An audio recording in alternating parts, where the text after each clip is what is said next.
Ça suffit de présenter les étrangers comme des délinquants. Car les étrangers sont des êtres humains et ce sont le plus souvent des travailleuses et des travailleurs.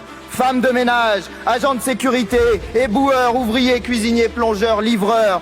Dans tous ces métiers pénibles et mal payés, les immigrés sont surreprésentés.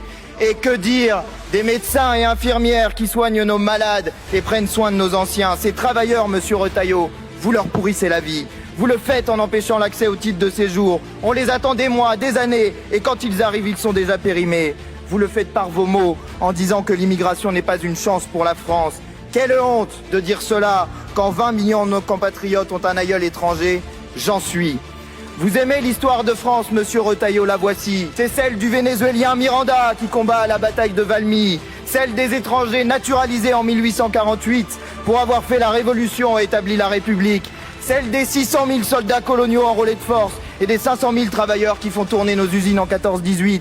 Celle des Allemands, Italiens, Espagnols, Polonais ou Arméniens comme les Manoukians qui rejoignent la résistance en 1940. Celle des Algériens, Marocains, Tunisiens, Sénégalais qui débarquent en Provence pour libérer la France en 1944.